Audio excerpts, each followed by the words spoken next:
The topics and opinions expressed on the following show are solely those of the hosts and their guests and not those of W4WN Radio, its employees, or affiliates. We make no recommendations or endorsements for radio show programs, services, or products mentioned on air or on our web. No liability, explicit or implied, shall be extended to W4WN Radio, its employees, or affiliates. Any questions or comments should be directed to those show hosts. Thank you for choosing W4WN Radio. This is Beyond Confidence with your host, Divya Park. Do you want to live a more fulfilling life? Do you want to live your legacy and achieve your personal, professional, and financial goals?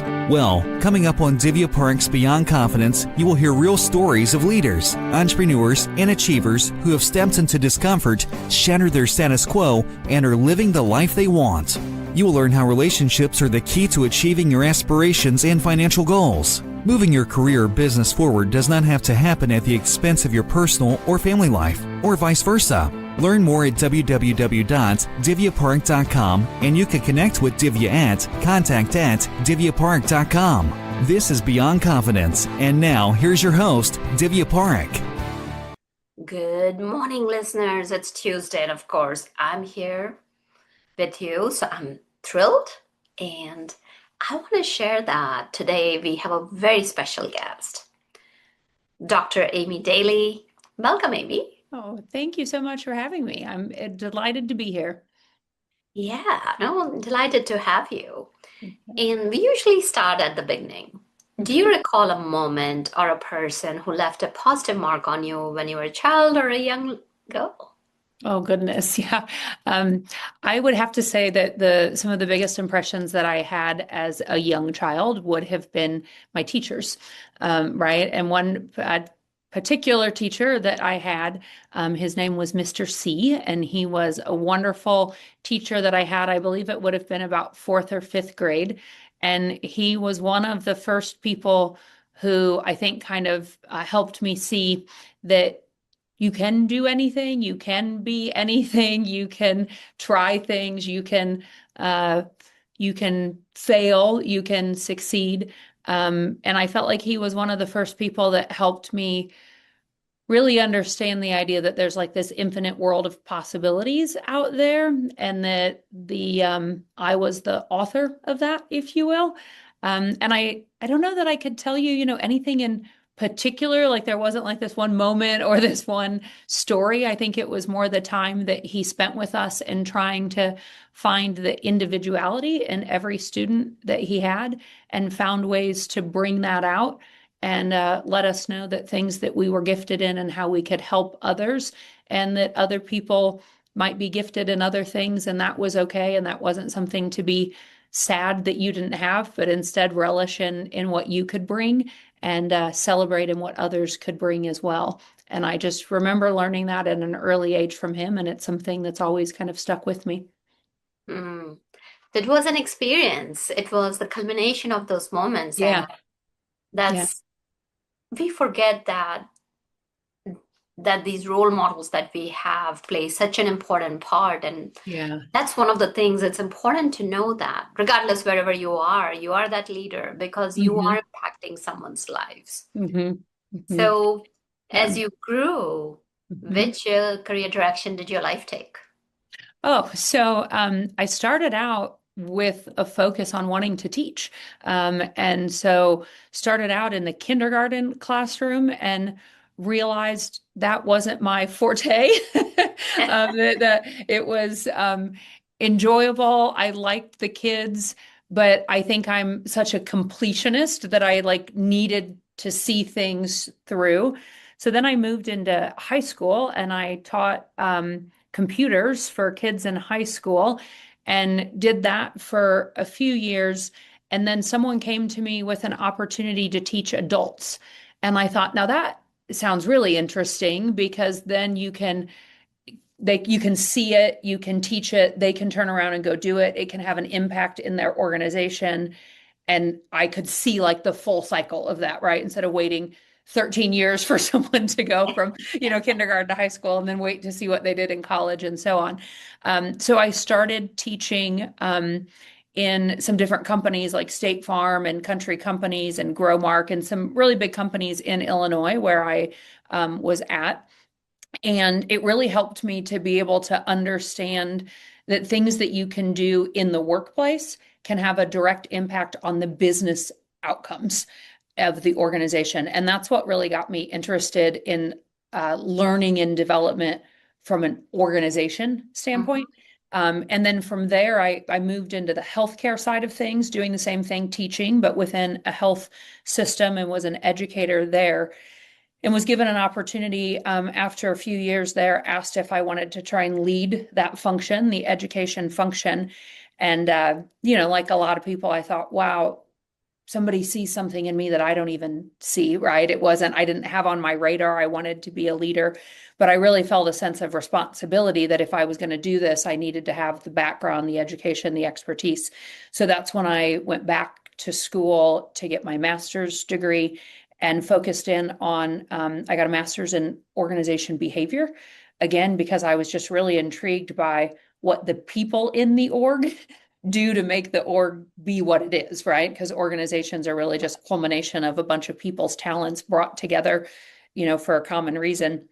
And so I did that and just had opportunities to learn and grow, went back and got my Ph.D. in organization development after that. Again, really just honing in on how organizations work together, how the people, the processes, the systems, how everything comes together to either be effective or ineffective, efficient or inefficient, and learned a lot about that. And over time, in my almost 25-year career within that health system, when I left there a few years ago to come to Children's Miracle Network, I was a senior VP and a chief transformation officer. So really focused on where's the organization current state, where's the organization want to be in the future, figuring out the gaps between those two, and then figuring out what are the things we need to do to get from here to there. And that's really what org behavior and org development is, right? Whether it's the people or the systems or the mechanisms or the mission, where do you want to be? Where are you now? And what are you going to do to get there? And so I've brought all of that with me into the role that I'm in now.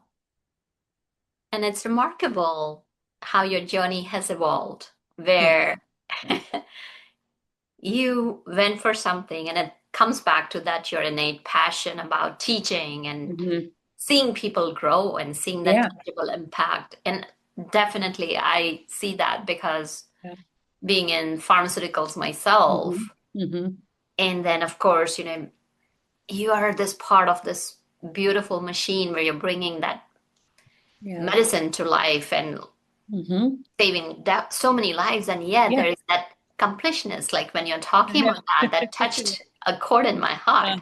That I want to see the impact immediately and transferring to the consulting. I definitely see that. Yeah. And that's a big, there's a lot of people who, like, that I went to school with when I was doing my PhD, who are consulting now, and they're incredible at it. And they go out into these organizations and they consult and they help the organizations do these like quick turnarounds or massive change initiatives or project management rollouts. And for me, what I know is I think I would be a really bad consultant because there's a bit of a kind of a sting, draw blood and die, right? That they say, like, you go in, you do your thing and you leave.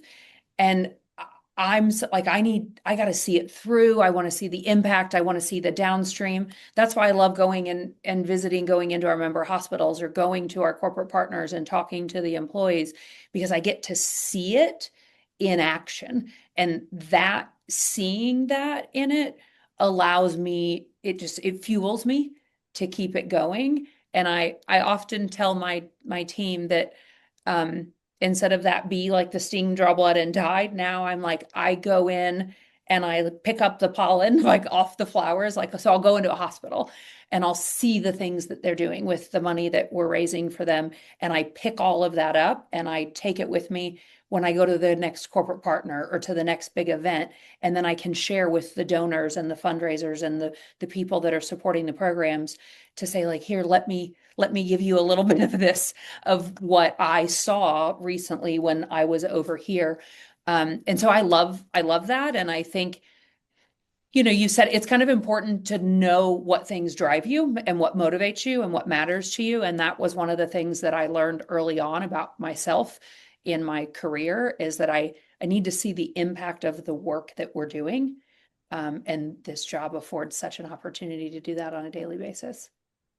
Absolutely. And that talks about bringing authenticity in your Yeah. leadership, bringing Yeah. authenticity in your life. So there's so many times what happens is that, especially as you're rising in the ranks, Hmm. it can be a long, arduous road. Yeah. And so many of our women professionals will say that there is still that ceiling that they face sometimes. So, can you share with us how you have maintained your authenticity and how you have experienced any adversities along the way and how did you overcome them?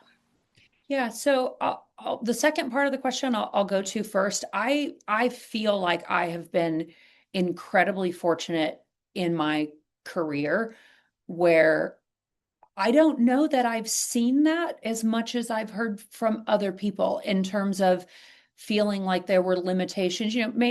Maybe there were times where pay was a little different, but I don't know that I would have known that, right? I mean, I feel like I had so many opportunities open to me, whether it was going back to school, you know, becoming a mom, being able to still do all the things with the school and the PTA and the baseball and the cheerleading, and do all those things while also having a very robust career at the same time. And I think that I know that it happens to people because I see it and I talk to friends and I hear stories. But I think I was fortunate that for almost 25 years of my career, I worked in an organization. Healthcare has a lot of women in it, like a lot. And so maybe I just chose the right field, but I worked with so many individuals where it was about the talent that you brought to the table, not about whether or not you were male or female. And I Mhm. worked in teams that were just really great blends of people. And it wasn't just, female clinicians and male non-clinicians. It was a mix of both. And that, I think, has been really helpful for me, because I think there are enough challenges in the world that we go Of through, course. that whether we're male or female shouldn't, have to contribute to that.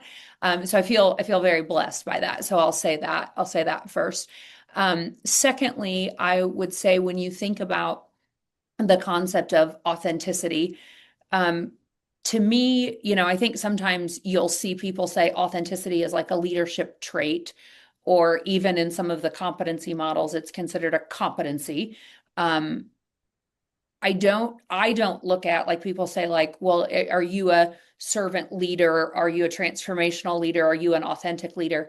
And to me, I can't differentiate those, right? To me, authenticity isn't a style leadership. It's the foundation for all leadership, Mhm. right? Whatever style that is. And as a senior vice president in an organization, when there were 9 other senior VPs all reporting to the CEO, and you kind of had your camaraderie of people and peers that you could work with and bounce things off of, and then you move into a CEO role for the first time. And there's a quote out there that being the CEO is the loneliest job in the world, right? Because you don't have the peers in the same way. You have a board in a lot of times, but that is, a different relationship. And so when I became CEO, there were a couple of things that I kept repeating to myself. One is, this is a marathon and not a sprint. Right. And that was Mhm. something I said a lot during my PhD work, because I was working full time, raising 2 kids that were in junior high at the time, trying to finish my coursework, write my dissertation, do my research, everything. And I kept saying, this is a marathon and not a sprint, because if I tried to sprint that whole thing, I would run out. Right. So that's Yeah. kind of what I did when I got here. I was like, this is a marathon and not a sprint. Like, this is what I'm going to do for my career, right? And so while there's so much I want to do, I need to take the time to do it right and do it well. And so the Peter Senge quote of go slow to go fast, right? There's a Yeah. lot of stuff that we needed to do a little slowly at the beginning to prepare ourselves for where we go next. And so the other thing that I told myself as I got in here is what people don't need from me is perfection, right? What they need is presence. They need someone who's going to be here, who's going to be rooted in empathy for this work that we're doing, while also being focused on outcomes of what it is that we need to accomplish. And so I think sometimes when you go into a new role, I firmly believe that no one is ever fully ready for their next job, right? It's, do you have the transferable skills to do it? But I had to come into it and think, how do I show up in a way that isn't about like being the best CEO or the perfect CEO, but being the CEO that this organization needs right now, and then let me grow and develop with the organization into what we need to be together for the future. And that allowed me to give myself some grace. It allowed me to ask the questions, to be like, I'm new here, let me do this. But I think doing all of that, I think it helped to create some trust among the team. I think it created momentum because it was a snowball instead of a shotgun, right? And then I think it created some clarity because I really felt it was important for me to get to know the org and the people in it, and for them to get to know me before we tried to dive in and do the really hard work together. And so I didn't see any other way to be able to do this job than to come at it from an authentic leadership standpoint, right? And just be me. That's all I got. Like, that's all I can bring to the table. Yeah. Aimee, it's almost like you hit the nail on the head, because think about it. You didn't just kind of go there that, oh, I'm the CEO. No. 2 to 3 things that stood out for me was that I wanted to be the CEO that organization needs. Yeah. You did not bring your agenda. You did not bring. Didn't have one. Yeah. Yeah. You didn't bring your ego there. Yeah. You, in your authenticity, and like you, as you mentioned, it's the foundation. You were there to support other people. Another thing that definitely resonated with me was that you build the trust. Yeah. That trust is the first thing. You're bringing the team along. Yeah. So then it's not a lonely journey. It's a together journey. Yeah. And I think, all organizations, when a new CEO comes in, have their own kind of backstories or things, if you will. And, I would say for Children's Miracle Network, it was in a bit of a challenging time, as you can imagine. In February of 2020, the previous CEO passed away following a bicycle accident. So young, charismatic, well-loved, renowned leader who one day was here and the next was gone, right? Oh, so sorry talk for the about an loss. organization just, woof, just everything just turned upside down. And they were very fortunate that there was a leader who had been in the organization. Terry Nestel had been here for, I think at that point, over 35 years. So a good portion of the organization's history. Terry's retirement was on the horizon. Like, she knew when she was going to retire, but they asked her if she would be willing to step in as an interim. They tried to, start a search, but what happened in March of 2020, then the pandemic came, right? And you've got an organization that is raising money through all these retail relationships and through hundreds of colleges and universities and radio stations and golf programs and all these things. And all that shuts down, right? And so now you're dealing with, just essential services are open, and then your hospitals can't focus on fundraising because they've diverted all their resources to, take temperatures at the front door of the ER, or, those kind of things. So talk about turmoil, right, that happened in the org. So when they started in early 23, the search for the CEO, it was an organization that really people were just kind of hanging on, just being like, oh, wow, those were tough times. Really challenging times, right? And then, so many things changed during the pandemic. Everyone used to be in one building here, the one I'm in Salt Lake City. Now about 70% of the people are spread out around the country, because when they said everyone go home, people were like, bye, just kind of, went in different places. And, you saw a lot of those things happen. So it was an organization that there was just a lot to recover from. And the former CEO, then she's doing her best and she's making all this things happen to keep the organization going. And then she got a cancer diagnosis. Oh, And then, no. right? Yeah. So, I mean, I think the team, like the way they explained it to me is it just felt like not a 1-2 punch, but like a 1, 2, 3, 4, and they just kind of wanted, like, can we just stop and catch our breath and get back to who we are and what we're doing? So I think when I came in, there was a little bit of like okay, this is some stabilization that's going to Mm-hmm. get us on some stable ground.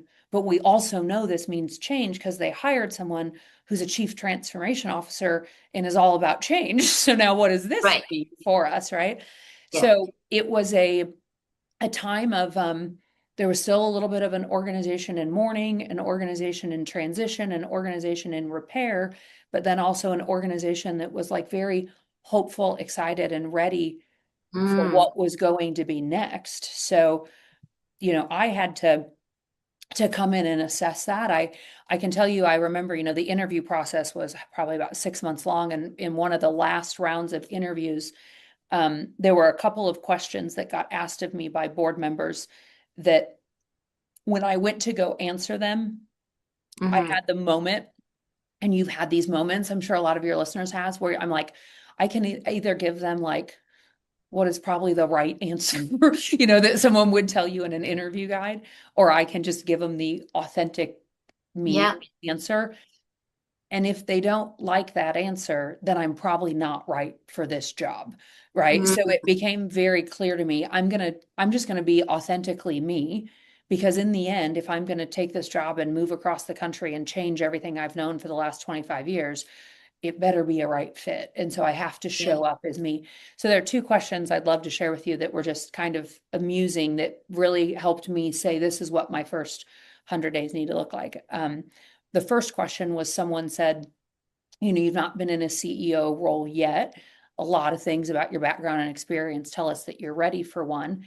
But if we gave you this job and we met with you after 100 days, what Mm. kind of deliverables would you have for us? What are you going to get done in your first 100 days? Mm. Right. And the chat GPT answer is probably going to be like, no, no, no, give them this list of all these things. And I sat there for a moment and I said, honestly, I think what I'd give you in the first 100 days is my assessment of the org. Because what Yeah. I really need to do in that first 100 days is just get to know it and understand it, and tell you where I think some of the challenges, the opportunities, the missed, kind of the things left on the table are. But I'm not going to deliver. I'm not going to be done. I'm not going to change anything. And in healthcare, we subscribe to the Deming healthcare theory. And one of those theories is that if you go into something and you interfere in it without information, that is tampering. And Yeah. so I was like, I don't want to go in and interfere. So I said, what you're going to get from me in the first 100 days is a really valuable assessment of this organization, where it's at today, who it could be in the future, and a starting point of what do we need to do to get there. And then we'll develop a strategic plan and figure that out. They Mm-hmm. liked that answer, right? So that was a good one.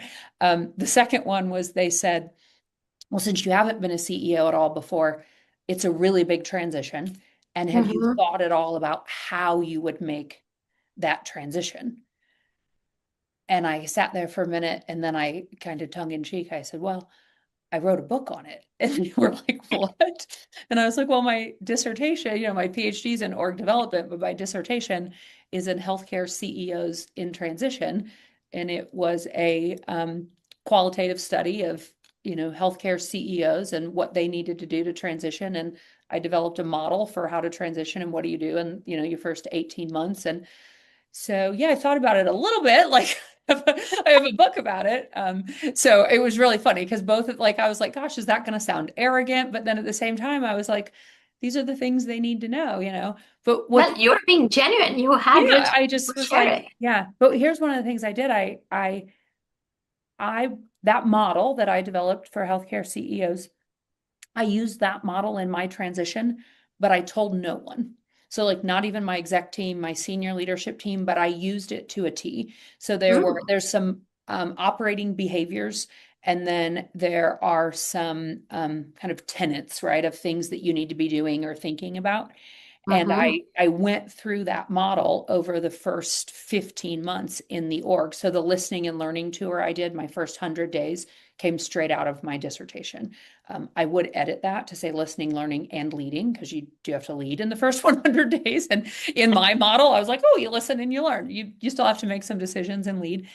But so I used a lot of that. And then about 15 months later, I was with my senior leadership team at a retreat. That's all the VPs and above. And we talked through, here's what we've done in the last 12 months. Here's how we've built this team. Here's the work we've done together. Here's how I've realigned your roles. Here's how we've handled some of the people who weren't right for the organization and our long-term success. So we went through all of it. And then I pulled up my model on the screen and I said, this is what we just did, right? Like, hey, it works, right? So I was kind of like the guinea pig for it, but I didn't want to come in and be like, here's my model. This is what we're going to do. Everyone get behind it. It was quiet and it was intentional and it was impactful and it moved us forward and is still to this day continuing to move us forward. But I think that would have been very different had I come in and be like, here's a copy of my dissertation. I'd like you guys to all read pages 140 to 210. And this is what we're going to do in the next 15 months. Again, I think it's just that being authentic and being who you are and showing up and doing the things that you think will help move the team forward, because moving that team forward then helps move the org forward. Moving the org forward drives that mission. And then that's what we're here to do, right? Is to help the kids. Absolutely. And I love how you said that. I just didn't come in and say that, hey, read these pages. You demonstrated respect as you were unpacking and bringing in the philosophy. You pulled everyone and then you shared, which is like you build a trust and then you're giving the model like, hey, now it's tried and true. Yeah. Because you can imagine, right, as a new leader coming in, if someone like drops this thing on your desk and like, this is our playbook, then they're kind of like, well, how do you, right? And so for me, it was such a learning experience, right? Because as I went through, in my listening and learning tour, I interviewed about 180 people. So everything from frontline employees, I did 35% of them in the first 100 days. I'm now up to like 85%. I'm almost through the entire org, meeting one-on-one with all of them.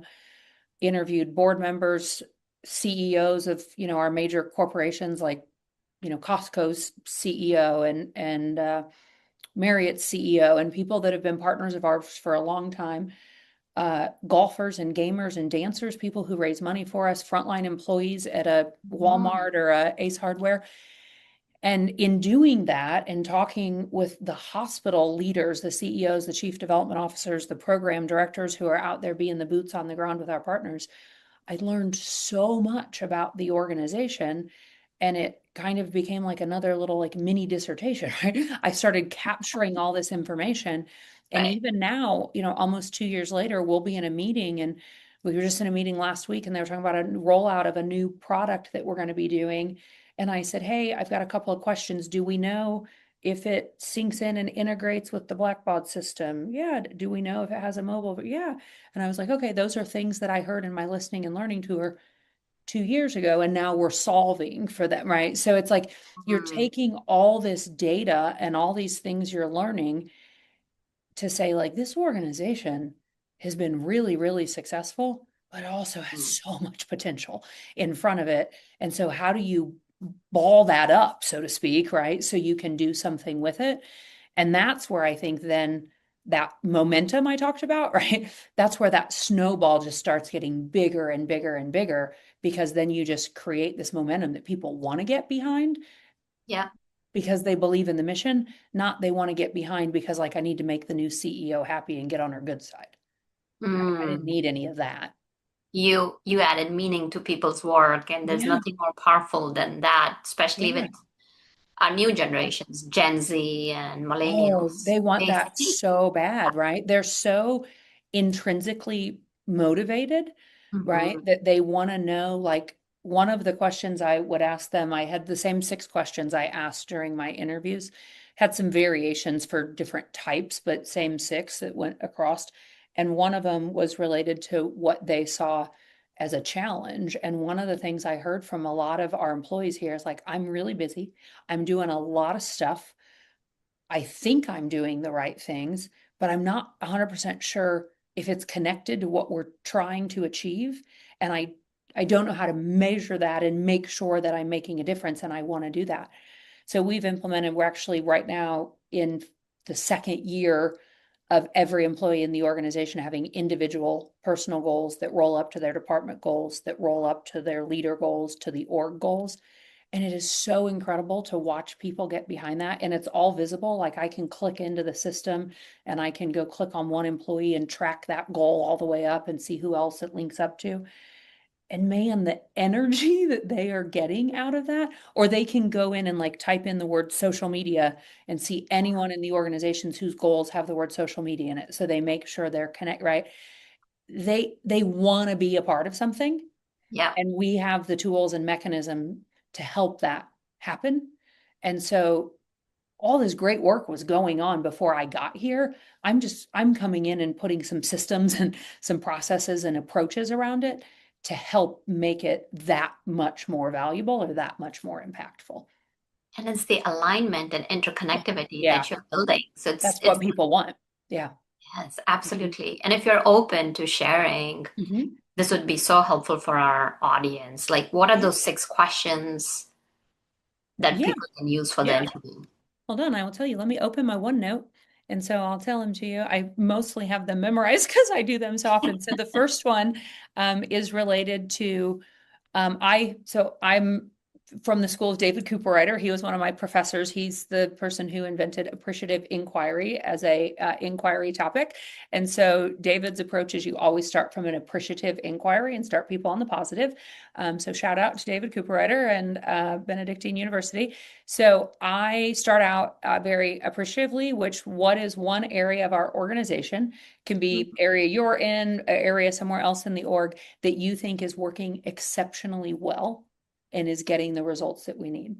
And I love that question because people they get so much pride, they get so much energy, they get excitement. It also helps me know like, ooh, don't touch that. Like that's going good.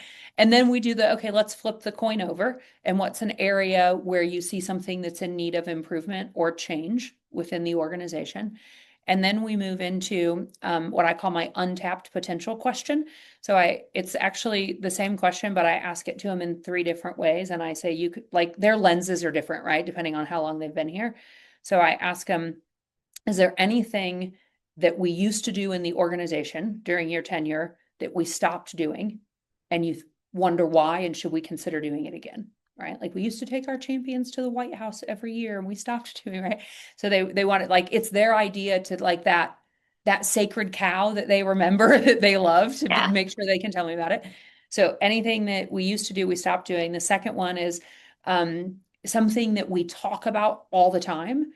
And the idea is like always on the table, but we've just never kind of pulled the trigger and executed on it, right? But we talk about it a lot. So that's the second one. And then the third is there something that you see other charitable organizations doing? I don't call them competitors. I call them cause partners because I think anyone who's raising money for other people or we all care about the same thing, particularly when it comes to kids' health. So is there anything that another charity is doing that you wonder why we don't do?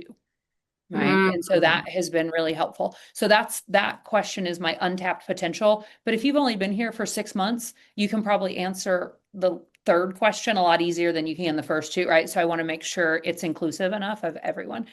Then I ask them a question to pretend like they got a phone call from a friend. Could be a professional colleague, someone that goes to, parent from their kids' school, and they say, "Hey, I saw on LinkedIn, Indeed, whatever, that CMN has a job opening for XYZ that aligns with my background and experience. I'm thinking about applying. What's it like to work there?" So Mm. I say, "How do you describe us to someone who isn't us?" Ah. Right? And what's so great is people will be like, oh, I do this all the time. Like they're like, it happens to them. And then I follow up with that of, is there one thing that you'd like to see us change before you'd want us to bring someone that you know, trust, and care about into the org? Right.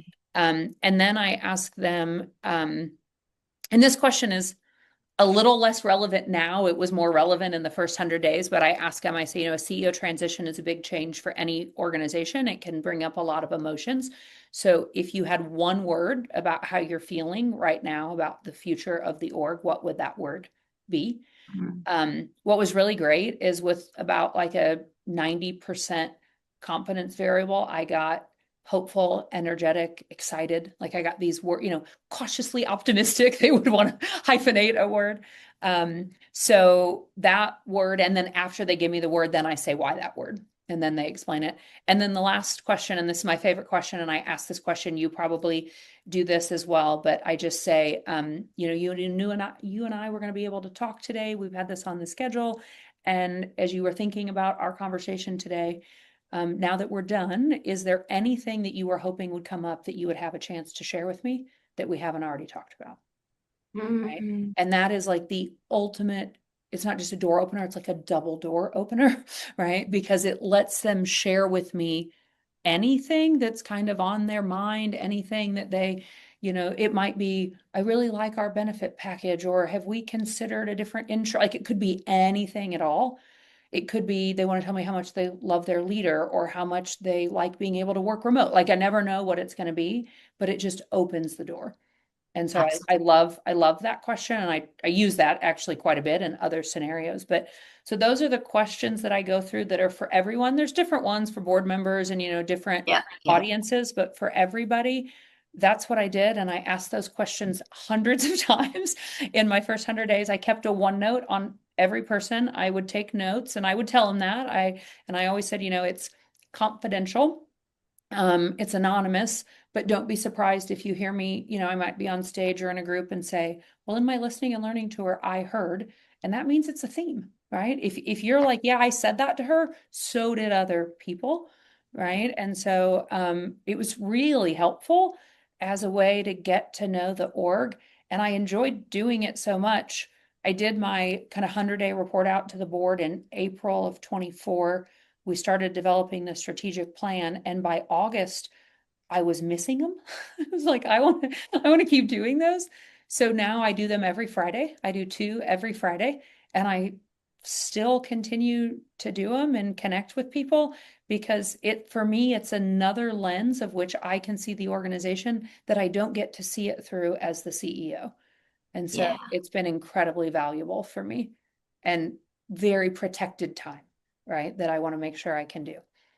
Yeah. Aimee, you have touched my heart. Oh, and I could keep on talking to you. So tell us about Children's Miracle Network and how you're supporting. And, if people wanted to kind of be part of your journey, how could they? So for people who don't know, Children's Miracle Network, we are a national not-for-profit organization.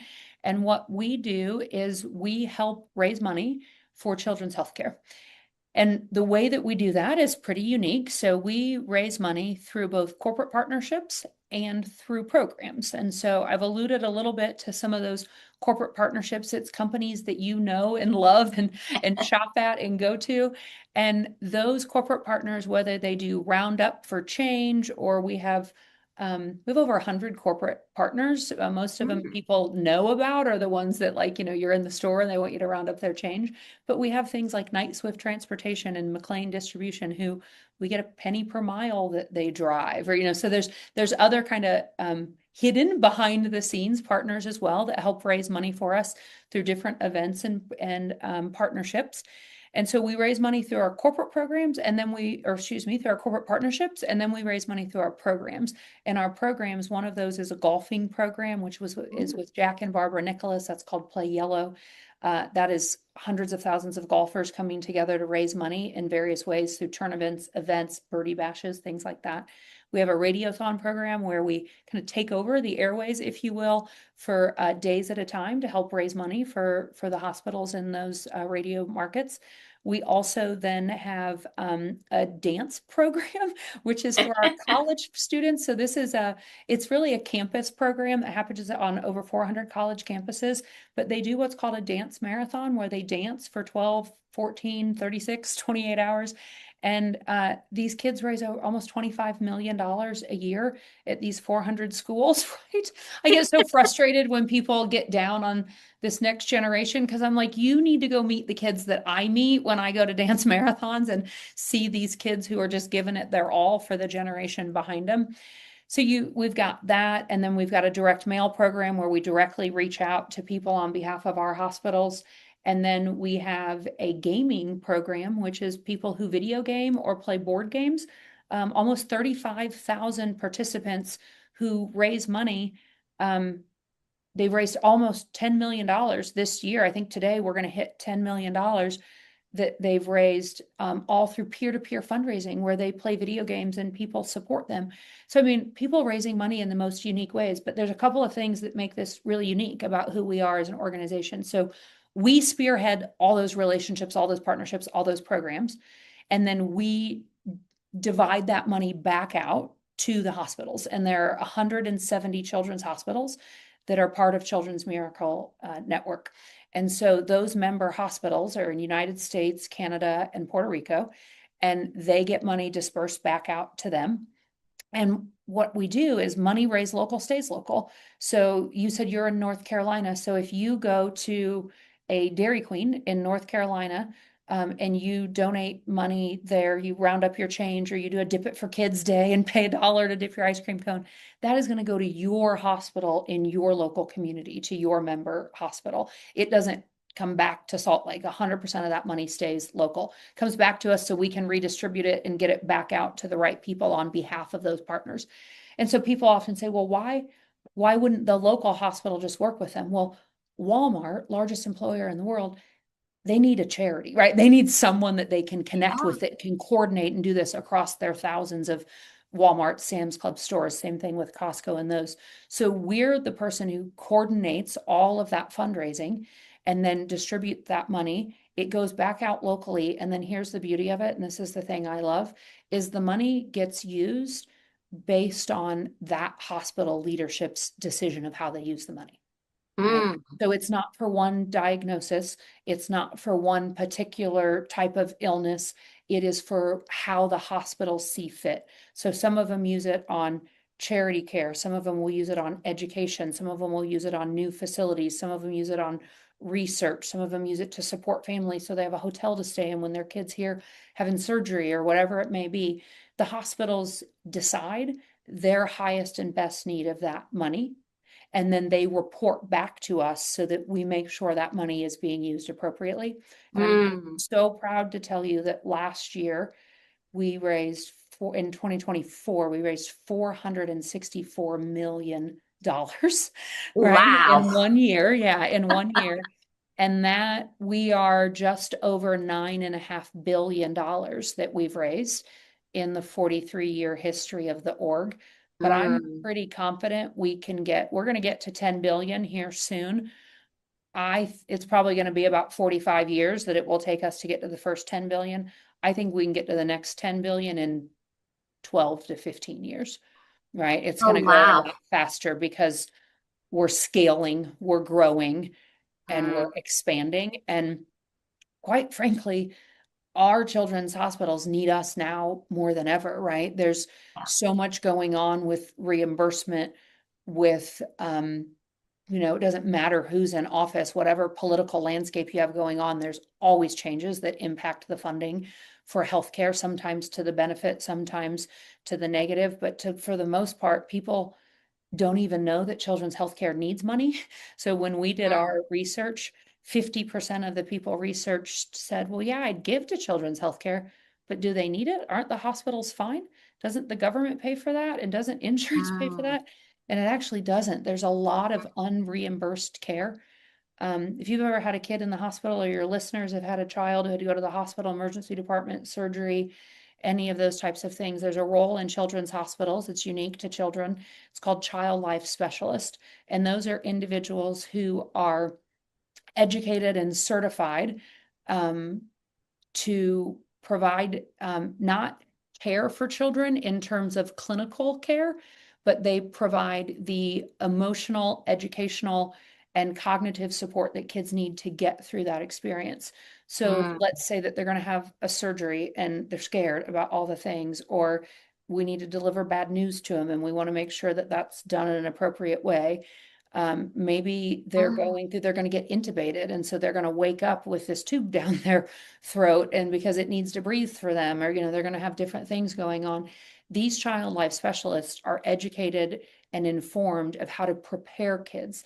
They have little fake MRI machines made out of Legos so they can tell a kid, that you're not going to feel an MRI, but it's going to be noisy, or, whatever those may be. Child life specialists do art therapy, music therapy. They do all of the different, we have the pet therapy programs, or facility dogs, which are actually dogs that under doctor's orders go visit kids to help them maybe walk or get a cord in or things like that. It's some of the most incredible work that happens in children's hospitals, and it's not reimbursable. Right? So hospitals can't do it. Wow. Without philanthropic dollars. And so that is a big part of where we come in, is we provide the funding that the hospitals then utilize for their staffing to run those programs and all the equipment, the playrooms, the things that they need to do that in. And what it does is within the hospitals, it creates these, we call them safe spaces, meaning that the doctor or nurse can walk by and say hi to a kid if they're in there in the playroom, but no procedures can happen in there. No news can be delivered in there, right? That's where the kid gets to go and play. And then we have a space where we do the procedures and the other things. Hospitals can't afford that. Right. No, that is so powerful. Yeah. Thank you for all the work your organization is doing. Thank you, Aimee, for what you are doing. So wonderful listeners, I'm sure, as I'm going to be doing, go to Children's Miracle Network Hospitals.org and donate what you can. And also that roundup thing.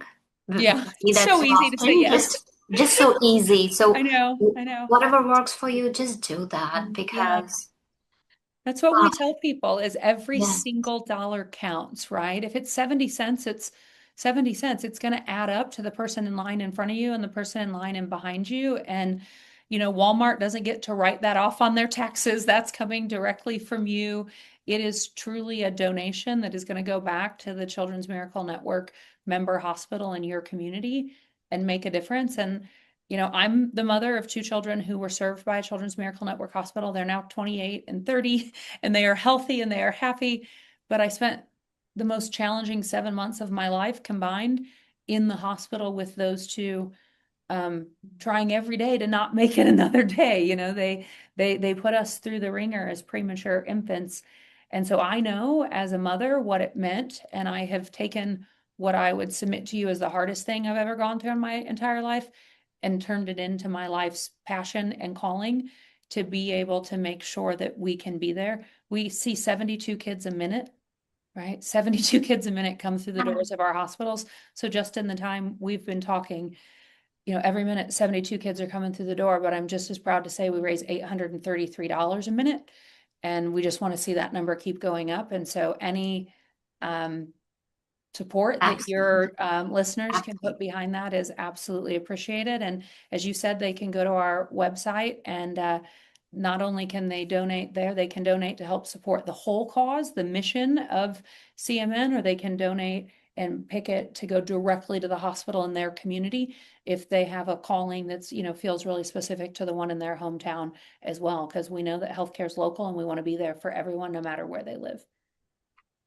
Absolutely. Thank you so much for all the work you're doing. We need that. And thank you, audience, for being part of our journey, because without you, we would not be able to do it. So I'm sure that you're going to go head over, or as Aimee mentioned, pick a hospital that's close to your heart, and then do that. Yeah, if they go to our website, they can just put in their zip code or their city and it will pull up the CMN hospital. They can make their donation right there. It's all secure and we will get it directly to that hospital for them. 100% of it will go to them. It also, it lets people be a part of something bigger than themselves.